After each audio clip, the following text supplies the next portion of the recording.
시청자 여러분 안녕하셨습니까? 장군의 소리 김형철입니다. 오늘 장군의 초대석에는 영화를 통해서 북한 인권을 알리겠다는 사명감으로 활동하고 계시는 김규민 감독님 모셨습니다. 감독님 나와주셔서 감사합니다. 안녕하세요. 예. 우리 시청자 여러분께는 굉장히 생소하실 분 같은데요. 간단히 본인 소개를 한번 해주시죠. 예, 저는 이제 2001년에 한국에 왔고요. 예. 그때부터 쭉 영화 쪽에서만 뭐 스텝 생활부터 시작해가지고 지금까지 살아오고 있습니다. 지금까지 찍은 영화들은 이제 뭐 국경의 남쪽을 시작으로 해가지고 타짜, 크로싱, 뭐 그리고 최근에 도와준 영화는 이제 뭐 국제시장이라든가 이런 영화들까지 해가지고 스텝 생활 한 16년 정도 했고요. 그리고 이제 2010년에 그 겨울나비라는 작품으로 이제 공식 데뷔를 했습니다. 그러시군요. 예, 그리고 그 뭐 포스트 스텝이랑 다 찍었고 또 이제 뭐 부역자들 온 같이 찍고 3 또 제가 혼자 찍고 그리고 이제 그 사랑의 선물이라고 지금 개봉한 영화를 찍었습니다. 예, 이제 북한에서 2001년, 2년, 예, 2001년에 왔습니다. 2001년에 이제 탈북하셨고 그동안 한국에서 이제 연극 영화과도 나오셨다면서요? 예, 한양대 영문학과 나왔습니다. 예, 그래서 이제 쭉 영화계 이제 북한에 계실 때는 이제 배우로서 활약을 좀 하셨고요. 배우라고 말하기는 그렇고요. 그냥 예. 북한에는 이렇게 그 매 지역마다 그 당 기관에 소속된 이제 선전선동대가 있었습니다. 거기 이제 연극 배우 생활했었고요. 그렇군요. 예. 그 저희가 이제 김규민 감독님을 알게 된 것이 이제 사랑의 선물을 통해서 알게 됐고 저희 대한민국 예벽 장성단의 예벽 장성들도 같이 한번 이렇게 해서 영화를 본 적이 있거든요. 아유, 감사합니다. 그 영화 어떻게 잘 지금 되고 있습니까?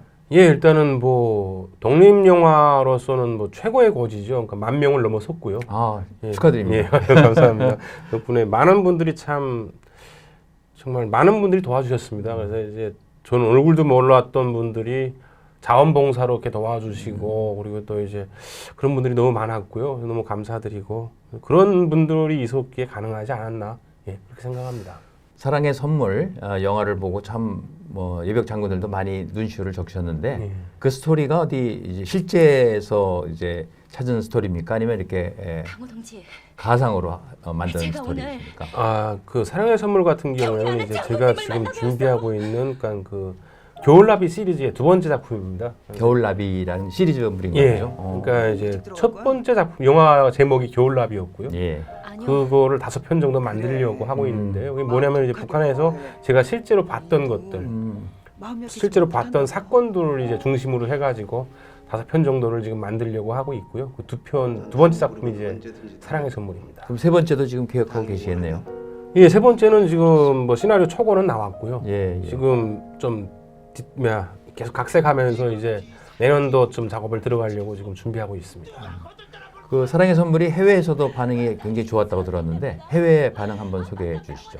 뭐 해외에서는 지금 그 영화제를 많이 갔고요. 영화제. 영화제에 많이 초청됐고 뭐 한 20개 영화제 정도에서 노미네이트가 됐고요. 그러니까 당선됐다고 그래야 되나요? 아무튼 뭐 그렇게 됐고. 후보로 올라. 그렇게 했고 그리고 이제 그 초청 상영은 뭐 한 10건 넘어섰는데 다 가지는 못했고요. 그리고 이제 뭐 그 여우주연상 탔고 상은 한 3개 정도 탔습니다. 여우주연상하고 작품상하고 그리고 이제 사회정의 인권상인가 해서 한 3개 정도 탔습니다. 거기 배역 중에 그 딸 아이가 우리 감독님 친딸이라고 들었고요. 아역 배우상은 안 타셨습니까? 예, 아쉽게도 그거 저승했는데 아니 굉장히 연기를 잘하더라고요. 사실은 이게 또 뭐 어떤 사람 또 이제 그러면 또 이제 뭐 그 아버지가 감독이라서 뭐 썼다고 그럴 것 같아서 말씀을 드리면 그 뭐 쓰고 싶어 쓴 건 아니고요. 이게 그 아역 배우를 쓰려면은 저희 영화 같은 경우에는 이제 밖에 나가서 숙박을 하면서 먹고 자면서 찍어야 되는데 아역 배우를 쓰게 되면은 일반인 한 명을 캐스팅하게 되면 배우를 그 사람 한 명이잖아요. 그렇죠. 근데 아역 배우는 엄마 아빠가 다 따라와요. 그러면 입이 3개가 돼 버려요. 나가는 비용이 만만치가 비용 줄이기 위해서. 그리고 저녁에 잘 때도 이제 일반인 같은 경우에는 둘이서 같이 자면 되는데 이거는 가족당 하나. 가족당 하나를 줘야 되잖아요. 그래가지고 이제 고민하다가 마침 딸내미가 그 성우 교실을 다니고 있었어요. 그래가지고 이제 너 한번 해볼래 하니까 뭐 해보겠다 그러더라고요. 그래서 뭐 했는데 어떻게 뭐 좀 잘 된 거. 예, 아쉽지는 진짜로 않은 것 아주 같습니다. 역할을 너무 잘 예. 소화하고 아주 감정에 예. 정말 많은 이렇게 감동을 줬습니다. 아유, 감사합니다. 아주 영화의 굉장히 중요한 부분을 차지했기 때문에 아주 탁월한 캐스팅 능력을 감사합니다. 보여주셨네요. 감사합니다. 그 영화 제작 기간하고 제작 비용 한번 말씀해 주시죠. 아, 영화 제작 기간은 이제 뭐 크게 뭐 시나리오 때부터 본다면 한 7년 정도 걸렸고요. 7년씩이나요. 네. 뭐 어차피 독립 영화가 이제 돈이 없으니까요. 그리고 실제 뭐 촬영 기간 같은 경우에는 한 달 정도 걸렸습니다. 그러니까 촬영 굉장히 짧게 끝내셨네요. 길게 하면 다 돈 아닙니까? 그러니까 이게 독립 영화가 단점이 그겁니다. 그러니까 오랜 시간 준비해서 원래 촬영을 디테일하게 하고 이게 준비한 만큼 노력을 해야 되는데 이게 하루에 보통 영화 촬영 현장 나가게 되면 하루에 이제 몇백이 나가요. 하루에 그냥 가만히 있어도 몇백이 나갑니다. 없어지는 겁니다. 그러니까 그러다 보니까 이제 뭐 보통 상업 영화에서는 일주일 걸려 찍을 거를 독립 영화에서는 하루 만에 무조건 다 찍어야 되거든요. 그러니까 그런 부분이 좀 이제 아쉬운 거죠. 그래도 뭐 어쨌든 찍어야 되니까 그냥 찍었고 프리까지 다 하게 되면은 실제 배우들 캐스팅 들어가서부터 하게 되면 한 1년 정도 걸렸다고 보면 될 것 같습니다. 그 이제 제작 비용 마련하는데 크라우드 펀딩 했다고 들었거든요. 네. 펀딩으로는 어느 정도 모금이 됐습니까? 그러니까 처음에 최 감독님하고 이야기할 때는 그 한 1,000만 원 정도 하자고 했었어요. 그러니까 최 감독님이 이제 시금부 이왕 거면은 어차피 안 될 거면은 한 3,000만 원 한사 해가지고 이제 안 되게 되면 그거 봐라 버스는 이래서 안 된다. 그러면서 그만둘 수 있지 않냐 해가지고 이제 3,000을 했었죠. 그래갖고 이제 뭐 홍보도 좀 다니고 했는데 한 보름 동안은 몇백이 안 모였어요. 그래갖고 아이고 한 1,000만 원 했으면은 그거라도 될 수 있었는데 그것도 아니고 서로 궁시렁대고 있었는데 이제 뭐 예서기도 운동본부라든가 이런 데 가면서부터 이제 갑자기 막 이렇게 붐이 불어가지고요. 그래서 127%인가 그러니까 3,800 가까이 모금을 했고요. 그것도 추가로 이제 후반 작업할 때 이제 또 돈이 떨어져가지고 최감독님이 또 이제 별도로 하셔가지고 거의 한 1,000만 원 정도를 또 모금을 하셨습니다. 그래서 뭐 거의 한 4천 5천 가까이를 모금을 했습니다. 크라우드 펀딩으로. 그러셨군요. 그럼 영화 제작하는 기간 중에 가장 어려웠던 부분이라면 어떤 부분이었을까요? 뭐 제일 어려운 게 돈 문제죠. 근데 그거 말고는 이제 한국에서 북한 장소 찾기가 그게 사실은 제일 힘듭니다. 그러니까 이게 북한의 집들을 찾기도 힘들고요. 그리고 북한의 장소를 찾기도 힘들고요. 그러니까 이게 진짜 누구만 왔다나 한국 영화에 이만한 버젯의 한국 영화를 찍으면 좀 더 잘 나올 거예요. 근데 그게 못 나오는 이유가 우리나라는 그런 장소가 없어요. 그렇다고 제가 해외를 갈 수도 없는 거 아닙니까? 찍겠다고. 그러니까 그런 장소를 찾아야 되고 없으면 만들어야 되거든요. 문제가. 그러니까 그거 만든다는 게 이제 지금 그 영화에 나오는 세트 같은 경우에도 그게 원래 세트를 만드시는 분들한테 돈을 주고 맡기게 되면은 거의 3천에서 1억이 들어가거든요. 근데 전 그러다 보니까 그렇게 할 방법이 없으니까 그냥 제가 만들었어요. 그냥. 그러세요? 그러니까 제가 뭐 목소리를 좀 하거든요. 그래서 제가 만들었는데 그러다 보니까 그게 가능한 거지. 사실은 이걸 돈 주고 다 맡기기 시작하면은 당연하지 못합니다. 아예. 그러니까 그런 게 가장 어떤 장소적인 문제 찾는 거 그리고 이제 그 배우들 같은 경우에도 이게 사실은 그 저희 딸내미가 제일 문제죠. 사실은 그러니까 이게 그래도 보름 넘게 굶긴 거예요. 근데 아주 터질터질 하잖아요. 이게 아니 왜 굶겨야 되죠? 그러니까 좀 마른 느낌을 주려고. 그러니까 사실은 이제 이렇게 아시는 분들은 아시겠지만은 굶잖아요. 그럼 마르는 게 아니고 부어요. 맞아요. 예, 이렇게 붓거든요. 근데 이제 보는 사람 입장에서야 그게 뚱뚱한 거에 부었다고 누가 믿습니까? 근데 저 붓기가 빠져야지. 예, 그래야 죽는 거죠. 예. 예. 근데 딸내미를 한 보름 정도 굶겼는데도 이게 애들이니까 한 끼를 먹어도 그게 바로바로 영양으로 다 가버리는 것 같더라고요. 그래서 마지막엔 제가 뭐 그렇다고 해서 제가 뭐 어떻게 일정을 조정하면서까지 그 살 때문에 시간을 이룰 수가 없는 상황이었거든요. 그래서 어떤 그런 문제들 그리고 이제 아무리 마른 사람을 써도요 피부 광택이 너무 반짝반짝하니까 이게 분장하시는 분들도 그건 힘들다고. 그러니까 북한 사람하고 한국민 딱 우리나라 사람 보지 않습니까? 그럼 제일 먼저 눈에 띄는 게 이 피부. 그러니까 젊은 사람인데 어르신 같은 느낌이 나거든요. 그거는 사실은 돈이 할 수 있는 게 다 돈이니까요. 그런 것들을 아무튼 북한을 리얼리티하게 재현하는 게 사실은 제일 힘들었던 것 같습니다. 그렇군요. 이제 다음 영화 구상하고 계신데 예. 또 역시 가장 힘들 부분은 또 죽겠습니다. 비용이겠죠. 비용일 텐데 그 크라우드 펀딩 하는 방법을 한번 여기서 한번 소개해 주시죠. 어떻게 참여할 수 있는지. 일단은 뭐 많은 분들이 참여해 보셨을 겁니다. 이제는 뭐 크라우드 펀딩을 저희가 이제 그 사랑의 선물도 했지만은 그 부역자들도 했거든요. 예, 예. 부역자들도 해가지고 거의 1억 넘게 이제 모금이 됐거든요. 그러니까 뭐 제가 보기에는 꽤 많은 분들이 참여하신 걸로 알고 있습니다. 근데 이제 저희가 약간 그 이렇게 뭐 기획서 이런 걸 다 해가지고 이제 그 크라우딩 펀딩 업체에다가 이제 제안을 합니다. 우리가 이런 걸 크라우딩 펀딩 하겠다 하게 되면은 근데 요즘은 이제 그 업체들도 다 좀 이렇게 그 정치 성향을 가지더라고요 보니까. 그래서 어떤 데는 안 해주는 데가 맞아요. 많더라고요. 근데 이제 어느 한 곳이 있어가지고 거기서 계속 했는데, 그러니까 그런 업체에다가 위탁을 하게 되면은 그 업체에서 이제 이걸 올려놓습니다. 그러면 일반인들은 페이스북이라든가 뭐 네이버라든가 아니면 뭐 이렇게 로그인해서 들어가가지고 거기다가 이제 그 자기가 넣고 싶은 만큼 돈을 넣는 겁니다. 그러니까 그렇군요. 예, 놓게 되면은 이제 그걸 가지고 이제 미리 표를 산다고 보시면 됩니다. 미리 표를 사는 그런 방식이고요. 그러니까 그렇게 해가지고 이제 본인이 넣고 싶은 만큼 이제 뭐 액수를 넣어주시면 되는 거고 이제 그런 식으로 진행을 합니다. 크라우드 펀딩이. 그러니까 이것은 뭐 투자의 개념이 아니고 예. 후원하는 영화를 잘 만들어 달라는 그죠. 후원의 예, 개념이 예, 더 예. 크겠습니다. 그러니까 이런 영화가 만들어지고 난 보고 싶다 하시는 분들이 이제 만들어내는 거고요. 투자를 하시고 싶은 분들이 계시면 투자는 하시는데 솔직히 지금 상황에서 대한민국 상황에서 예. 그러니까 제가 나중에도 말씀을 드릴지 모르겠지만은 그러니까 제 영화보다 뭐 특별히 나온 것도 모르겠고 좋은 것도 모르겠는데 어떤 영화는 제 영화보다 일주일 먼저 개봉을 했는데 반일 문제를 다룬 그런 영화였어요. 전국 요양부 문제를 다룬 그런 영화였었는데 그 영화는 전국 260개관에 몇천 개 그 스크린을 가지고 상영을 했고요. 그러니까 이게 그러니까 정말 대놓고 해봐 하는 거랑 똑같습니다. 그 스크린스를 봐도 그 제 영화 전후로 보름 해가지고 한 달 동안에 제 영화만큼 작게 걸린 영화가 없더라고요. 그 정도라서 솔직히 말해서 뭐 투자하셔가지고 그게 대박이 나서 제가 돌려드린다는 말은 못하는 거니까요. 그렇겠죠. 투자하시면 감사하시겠지만 투자해서 제가 뭐 대박을 낼지는 잘 모르겠습니다. 그러니까 사실 그 사랑의 선물 영화 나오기 전까지 우리 예비역 예. 뭐 장군도 그렇고 뭐 우리 예비역 군인들 전혀 몰랐었거든요. 예. 다음번 작품 하실 때 좀 예. 알려주시면 우리 예비역들도 예. 그런 마음을 담아서 같이 예. 참여할 수 있도록 그렇게 하겠습니다. 예, 아유, 감사합니다. 제가 참고로 한마디만 더 하면 예.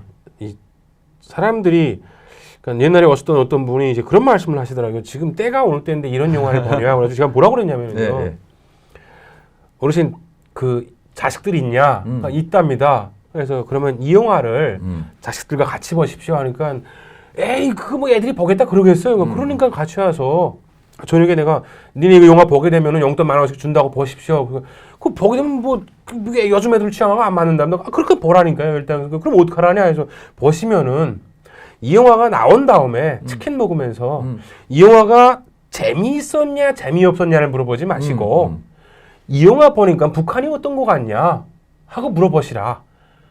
그러면은요, 그래서 그러면 그 이 영화를 졸면서 보든 반쯤 보든 단 10분만 본 어린애가 정상적인 애라면은 야 북한은 참 나쁜 나라다고 말할 거다. 그러면 그때 어르신이 뭐라고 말을 하면은 그러면 이런 나라를 좋다고 그러는 사람들은 뭐라고 그래 내가 물어봐라. 걔한테 문재인이 욕하지 말고 이게 문화 전쟁입니다. 애들한테 야 이 나라는 나쁜 뭐 이 나라가 좀 잘못 흘러가고 있어 이렇게 백날 말이 할 필요 없습니다. 학교 가서 선생님들이 맨날 대한민국이 제일 살기 좋은 나라라고 하는 게 아니고 대한민국의 우파 때문에 지금 망해간다고 그러고 있고 이런 식으로 교육을 받잖아요. 그런 애들한테 영상으로 교육을 받아요. 걔들은. 그리고 그런 애들한테 자꾸 말해봤자 귀찮은 잔소리나 될 뿐이지 의미가 없거든요. 그러니까 문화가 그 어떤 족을 찌를 수 있는 칼이라는 이유는 그겁니다. 그러니까 이걸 보고 북한이 어떤 나라인 거 같냐 물어보게 되면은 정상적인 애면은 북한은 나쁜 나라다 그래요. 그러면 그런 나쁜 나라를 좋아하는 사람은 어떤 사람인 거 같냐 하게 되면은 그게 사실은 그 애를 돌려 세울 수 있는 모멘텀이 되는 거거든요. 그래서 그런 말씀을 하니까 그분이 굉장히 그 말 되네 하더니 버신지도 모르겠습니다. 저도 그 말씀 듣고 반성하는 것은 저만 가서 사랑의 선물을 봤는데 다음 작품은 반드시 우리 딸들 그리고 아유, 감사합니다. 손자 손녀 데려가서 보고 감상도 한번 들어보도록 하겠습니다. 말씀하신 대로 이제 문화 전쟁인데요. 사실 공산주의가 자기들은 뭐 노동자 농민 혁명을 통해서 전 세계가 공산화가 될 거라고 기대했지만 그게 안 됐거든요. 그죠. 그래서 이제 그람시 같은 경우 이제 진지전의 개념으로 들어갔는데 그래서 우리나라가 지금 모든 분야가 다 좌파한테 점령을 당했기 때문에 저는 지난 8월 달이죠. 그 자유한국당이 시내마당을 만들었을 때 굉장히 기대를 했거든요. 앞으로 우리나라도 이제 보수 우파들이 문화전쟁에 뛰어들었구나 했는데 그 후에 어떤 뭐 많은 지원이 있었습니까? 자유한국당으로. 야, 이걸 말하면은 욕할 거거든요. 아니, 말씀하셔야지 알아듣죠. 뭐 많이 지원하고 싶었겠죠. 근데 이제 지금 당의 사정이 지금 요즘 하도 이게 이리 치우고 저리 치우고 하니까. 아니, 당의 사정은 그쪽에서 걱정하라고 하시고 우리 이제 김 감독님 말씀을 하세요. 저는 솔직히 그렇습니다. 아까도 잠깐 말씀드렸지만은, 그러니까 지금 좌파라고 할 수 있는 어쩌면은 중간 좌파죠. 그러니까 골수 좌파는 어차피 그건 좌파라기보다는 종북인 거고요. 어떤 자기 스스로가 나는 좌쪽이야 진보라고 생각하는 사람들의 상당 부분이 지금 헷갈리고 있거든요. 그러니까 이게 내가 한 게 맞나 틀리나 이거를 지금 생각하고 있어요. 이때 정말로 올바른 정당이라면은 우리는 지금 내년 총선도 중요하지만 정권을 바꿔야 되잖아요. 그렇죠. 대선이 또 기다리고 그런데 있죠. 이 사람들도 천재는 좌라고 하지만은 흔들리고 있는 좌예요. 이 사람들도 분명히 투표권을 가진 국민이라고요. 그렇죠. 지금부터 정말로 훌륭한 정당이라면은 왜 문화 전쟁이 중요하냐면은 우리가 이거를 뭐 1대1로 만나가지고 야 맞아 너 지금 잘 생각하고 있는가 지금 문재인이 이거 말하면 또 너랑 딱지 붙지 않나요? 원래 노래대체 원래 붙습니다. 이거 걱정하지 마시고 말씀하세요. 이제 욕해봤자 그 사람 입장에서는 자기가 존경했다고 나름대로 생각했던 사람인데 갑자기 돌아서기가 쉽지 않거든요. 맞아요, 그러면 에이씨 내가 너가 미워서 나 안 한다 이런 게 되거든요. 근데 그런 사람들한테 영화로서 혹은 문화로서 다가가서 영화 한 편 보여주면서 이 사회가 지금 얼마나 잘못 굴러가고 하고 있는지 그리고 문재인이라는 그 사람이 얼마나 이 나라를 지금 망가뜨리고 있는지를 다큐멘터리라든가 영화로 보여주잖아요. 그리고 뭐 어떤 짧은 어떤 문화로 보여주게 되면은 이 사람은 혼자서 자기가 선택 취사해서 그걸 본 거잖아요. 변합니다. 그러면 변하기 시작합니다. 최소한 이게 문화의 힘이거든요. 그러니까 이 문화가 이런 게 힘인데.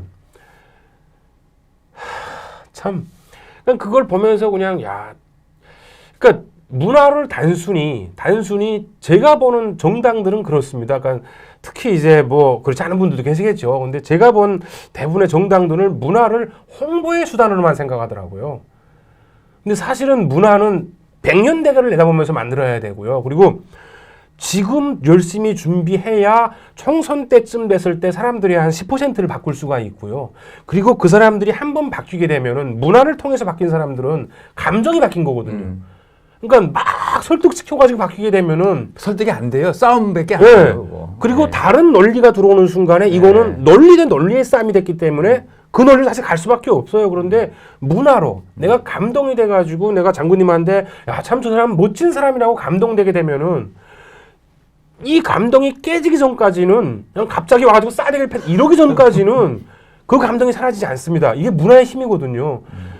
근데 이게 그냥 모든 거를 다 문화는 그냥 홍보의 수단으로만 생각하고 문화는 어떤 이용 가치로만 생각을 하다 보니까 그런 게 너무 아쉽고요. 그러니까 뭐 좀 바쁘시더라도 그러니까 정말로 어떤 정당이 잘 되고 어떤 우리가 어떤 생각하고 있는 어떤 추구하고 있는 이념이 정말로 성공하기를 바라신다면은 문화적인 접근 방법도 정말 저는 꼭 필요하다고 봅니다. 맞습니다. 그래서 저는 그런 좌파들의 진지전 개념을 우리 우파들이 역으로 이용해야 된다. 그죠? 역진지전. 우리들도 그렇게 할 수 있다는 것을 보여주는 것이 굉장히 중요하다고 생각하고요. 그런 측면에서 우리 자유한국당이 지난번에 만든 시내마당 같은 것을 좀 더 활용하고 활성화하고 지원해주고 영화 만든다면 적극 국회의원들이 1인당 얼마씩 해서 좀 예. 도와주고 그러면 예. 국민들이 또 나서거든요. 그런 어떤 노력이 필요하지 않나?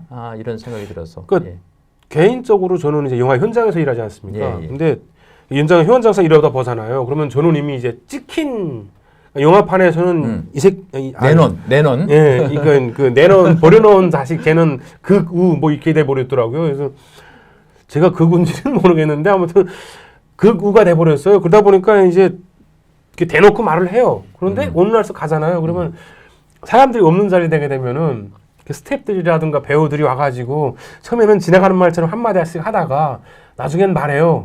감독님 저도 감독님 생각과 일치해요. 뭐 이런다든가 아니면 감독님 저도 그 편이에요. 뭐 이래요. 그래서 처음에 뭔지 몰라가지고 뭐 딴 얘기하다가 갑자기 그러면 모르지 않습니까? 뭔 소리냐? 그러면 저도 태국집이 멀리 나가봤어요. 이래요. 그래서 이게 옛날하고 많이 틀려졌습니다. 네. 실제 지금 어떤 이 정권이 뭔가 잘못했다는 걸 깨달은 사람들이 많아졌고요. 보수 쪽에도.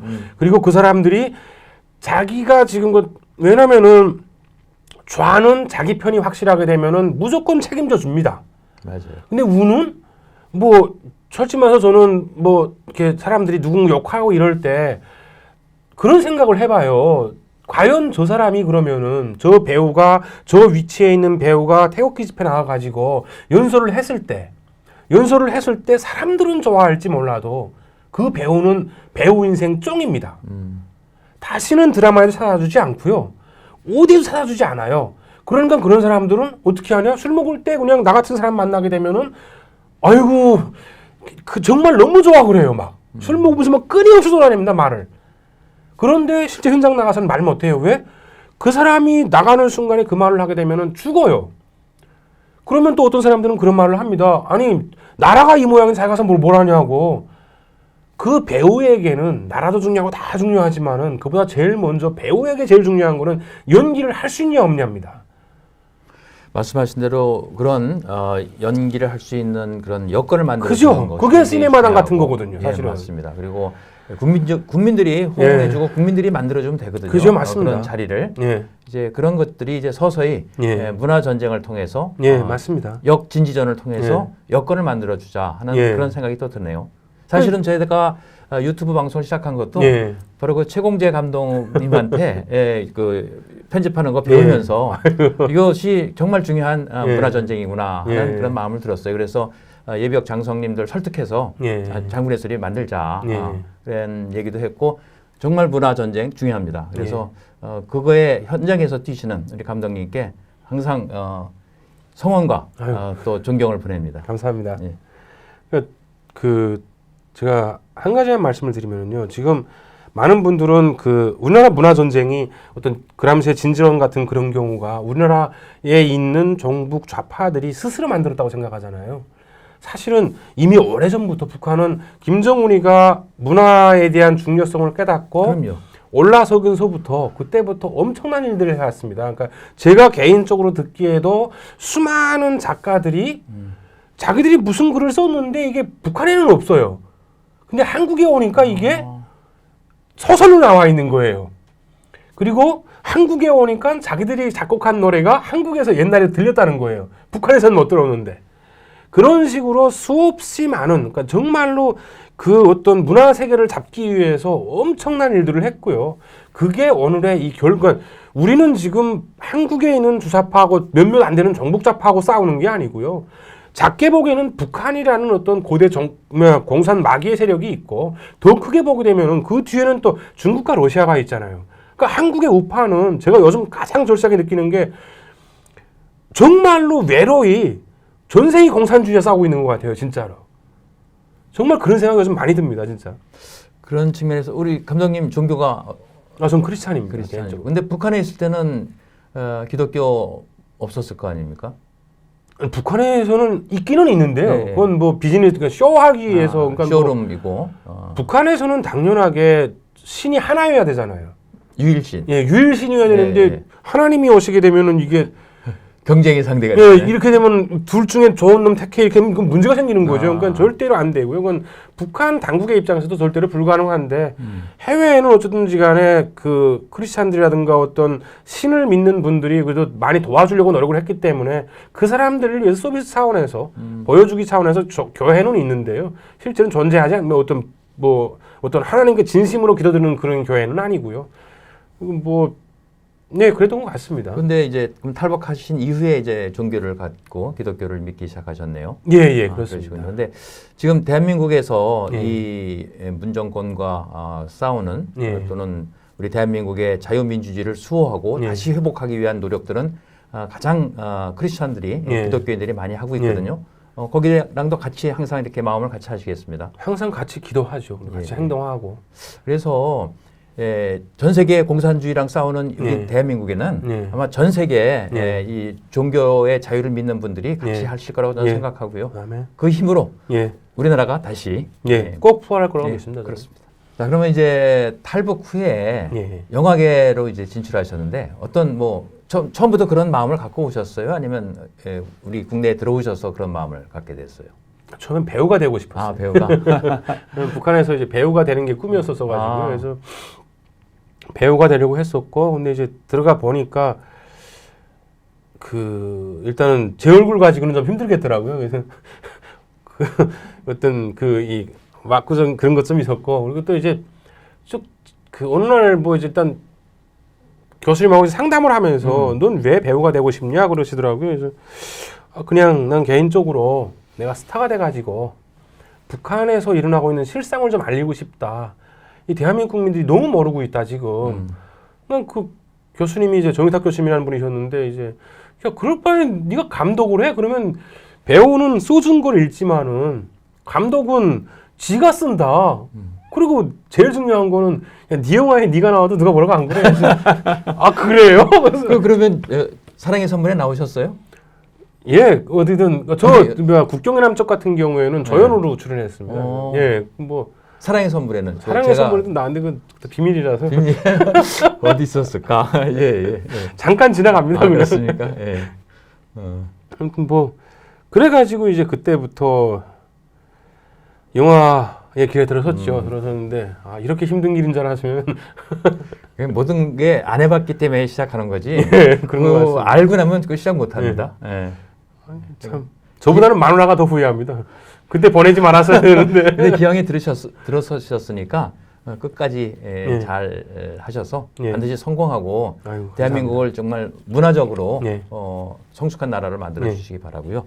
자, 우리 북한 선언 이번에 2명 탈북했는데 다시 돌려보냈잖아요. 이것 때문에 좀 얘기들도 많고 제가 느끼기에는 물론 이거 굉장히 잘못된 거죠. 그걸 잘못된 것을 제가 이 자리에서 논하는 것은 아니고 이제 탈북하신 분으로서 또 탈북자분들하고 많은 유대관계도 있으실 거 아니에요. 그분들이 느끼는 것을 한번 말씀해 주세요. 저는 사실은 이제 그 뉴스를 딱 보는 순간부터 없어졌었거든요. 그 공포감이. 그러니까 이제 옛날에는 어떤 게 있었냐면은 한국에 처음 왔을 때는 이 경찰차 사이렌 소리 들리게 되면은 막 심장이 뛰어요. 벌떡벌떡하고. 왜냐면 중국에 있을 때 이제 사이렌 소리가 난다는 거는 누군가나 잡으러 온다는 뜻이거든요. 그러니까 도망쳐야 된다는 그런 게 이제 2년 동안 중국에서 살면서 이제 몸에 이렇게 뱉지 않습니까, 몸에. 그러다 보니까 한국에 와가지고 한 2, 3년 동안은 사이렌 소리가 나게 되면은 긴장하셨고. 예, 긴장하고 전 지금도 어떤 때는 제가 항상 창문 쪽에 있는 제 끝자리에 앉습니다. 여차하면 이제 틸라고. 여차하면 그게 나도 모르게 이제 본능적으로 그렇게 되더라고요. 그러니까 내가 왜 이 자리에 앉았지 하고 생각해 보게 되면은 중국에 있을 때도 이제 항상 어느 지역에 장소하게 되면은 창문 열어보고 도망칠 수 있는지 보고 도망칠 수 있는 곳을 찾아놓고 앉았거든요. 그러니까 근데 이제 한국에 와서 그 뉴스를 딱 보는데 제일 처음에 드는 생각이 그거였어요. 막 이렇게 두려움. 두려움 같은 거 있잖아요. 두려움이 이게 이 두려움이라는 게 옛날에는 나 혼자니까 저 혼자니까 그냥 뭐 주님 뜻대로 하십시오 했는데 이게 아무리 크리스찬이고 내가 뭐 하나님께 예배드리고 그런다고 해도 어쨌든 애들에 대한 것이 이게 무시를 못 하겠더라고요, 진짜로. 그러니까 나 혼자 끌려가면 괜찮은데 만약에 북한의 김정은이가 저 가족 다 데려와 하는 순간에는 이 그렇게 되면 답이 없어지는 거 아닙니까? 그런 어떤 그러니까 요즘에 잠을 잘 못 자요. 그래서 오늘도 지금 새벽 뉴스에 일어나가지고 성경 쓰면서 이제 그러니까 그런 꿈을 꿉니다. 그냥 계속해서. 이게 아는 형사가 그러니까 나를 신변 담당 보호하는 형사님이 술 한잔 마시자던가 아니면 놀러 좀 갔다 오자 그래갖고 그냥 웃으면서 타는데 갑자기 이제 뭐 안대 씌우고 끌고 간다. 이 그런 꿈을 꾸면은 이제 오늘 하루 종일 진짜 온몸이 막 그 졸아드는 느낌입니다. 약간 저만 그런지는 모르겠습니다. 그런데 대부분의 탈북민들이 그런 심정을 느끼지 않을까 그렇게 생각을 합니다. 지금 통일부 장관이 미국에 가 있는데 워싱턴에서 동포 간담회를 했답니다. 근데 그 자리에서 아주 우리 재미동포들이 굉장히 항의하고 어떻게 그럴 수가 있느냐. 북한 탈주민은 헌법상 대한민국 국민인데 그렇게 돌려보내는 것에 대해서 아주 심하게 저항을 했다는 뉴스도 있고요. 그래서 이 문제가 우리 탈북민들한테 큰 영향을 미칠 것 같아서 굉장히 안타깝고, 근데 더 중요한 것은 북한에 있는 분들한테, 이제 탈북을 생각하는 분들한테 영향을 좀 미칠 것 같아요. 그러니까 뭐 모르겠습니다. 그게 실제 사실인지 거짓인지는 모르겠지만은 뭐 이제 북한에서 들어온 정보들이라고 이렇게 다니는 게 있지 않습니까? 사실은 저는 그 정보들이라는 걸 이렇게 들으면서 야, 이게 김정은 입장에서는 참 땡 잡았겠다. 이게 북한 주민들 입장에서 탈북을 하는 것 그 자체도 목숨을 걸고 해야 되거든요. 그렇죠. 그러니까 탈북하다 잡히게 되면은 그거는 뭐 어쨌든지 간에 수용소는 가지 않습니까? 그러면 사람이 내 집을 떠나는 것도 고통인데 지금까지 살던 정든 고향을 버리고 전혀 낯선 곳으로 떠나는 것도 고통이거든요. 사실은 그게. 그렇게 하는데 그 가는 길에 누군가가 간다고 나를 잡아서 수용소에 쳐넣는다면은 말이 쉽지요. 사실은 그게 쉽게 결심할 일이 아닙니다. 그렇게 쉽지 않은 결심을 해서 정말 생존을 위해서 그 결심을 할 수밖에 없지 않습니까? 두만강을 건넜어요. 중국에서 또 수없이 많은 위험이 더 사리고 있습니다. 그걸 건너가지고 그 모든 위험을 뭐 돈을 주고 건넜든 어떻게 건너든지 지나가지고 대한민국에 왔는데, 그러면 그 떠났던 사람들의 모든 목적지는 대한민국까지만 가자. 그러면 희망이 있다라는 것이 그 사람들의 꿈이었는데. 맞아요. 대한민국에 왔는데 대한민국에서 잡아가지고 그거를 안대 씌워서 포성줄에 묶어가지고 북한군한테 넘겨준다? 누가 탈북하겠다 그럽니까 그러면 그거? 아니, 개인적으로 무슨 그러니까 하다못해 아무리 위험이 상존해도 위험이 아무리 커도 그렇죠. 꿈이 있으면은 갈 수 있습니다. 대한민국에만 가면 살 수 있다라는 꿈이 있으면 갈 수가 있는데 지금은 그 꿈을 깨버린 거잖아요. 이거는 두 사람의 목숨도 중요하지만은 그것보다는 북한에서 유일하게 그래도 대한민국을 희망의 등대로 생각하고 살고 있던 수많은 북한 주민들한테 그 희망을 아주 싹 잘라버린 거죠. 그래서 이게 우리 정부의 이제 정체성이 드러난 사건이라고 생각하고요. 이 정부는 완전히 김정은이하고 짜고 북한의 지령을 받는다. 그렇게밖에 생각이 안 듭니다. 국민의 저항에 반드시 부딪힐 거고, 이 정부가 끝까지 간다고 생각하면 정말 대단한 오만이라고 생각하고요. 이런 것들이 이제 우리들의 힘은 약하지만 우리 문화적인 힘을 통하고 또 종교의 힘을 통하고 또 전 세계 민주주의를, 자유민주주의를 성원하고 또 실현하는 그런 국가 또 국민들의 힘으로 반드시 대한민국은 좋은 나라가 돌아올 거라고 생각하고요. 하여간 문화 최일선에서 뛰고 계시는 우리 김기민 감독님, 이런 것들을 잘 문화적으로 영상으로 만들어서 우리 자라나는 우리 후손들에게 보여주고, 아까 좋은 말씀하셨어요. 이제 할아버지가, 저도 할아버지지만 다 데리고 할아버지가 야 모여서 영화 보러 가자면 다 올 거 아닙니까? 영화 용돈 준다는데 용돈도 주고 저 치킨도 사주면서 후담도 한번 들으면서 정말 북한의 실상을 알려주는 것이 이거보다 좋은 방법이 없어요. 우리가 아무리 얘기를 해도 안 듣거든요. 그죠? 제 딸만 해도 안 들으려고 그래요. 근데 영화 가자 그러면 영화를 좋아하니까 스스로 느끼는 방법. 저는 마지막으로 이런 생각을 해봤습니다. 그러니까 정말 요즘 너무 참담해가지고 이제 뭐 아침마다 일어나가지고 이제 기도하고 성경 쓰고 하면서 갑자기 오늘 아침에 그런 생각이 들더라고요. 그러니까 여기 와서 이 말을 해야 되는데 이제 너무 참담하잖아요. 솔직히 말해서. 근데 대한민국이라는 나라 자체가 참 최악의 상황으로까지 갔다 가야 또 다른 어떤 발돋움을 하질 않나. 그럼 생각해 보십시오. 맞아요. 대한민국은 일본이 들어오기 전까지는 90%의 노예가 사는 나라였어요. 그렇죠. 그러다가 일본이 들어와가지고 평민이 돼버렸어요. 모든 사람이. 그러면서 사람답게 살기 시작했어요. 그러다가 6.25 때 보시면은 6.25 때도 끄트말이 이만큼 남았잖아요. 거기서 200 몇십 명의 그 목사님들이 일주일 넘게 통성 기도를 하면서 누가 그 미운 장군도 그 누구죠? 맥워선 장관님인가요? 그분도 이거 큰일 났다고 생각했다지 않았습니까? 그 상태인데 일어났잖아요. 얘만큼 남았다가 100만의 중국군과 30만의 북한군 앞에서 이겨서 밀고 올라갔잖아요. 이 우리나라처럼 못 살던 나라가 정말 아무것도 없어 대통령이 독일 가가지고 좀 도와주십시오 하고서 눈물 그는 그 비라리를 했던 나라가 한 사람 때문에 이렇게 발전했잖아요.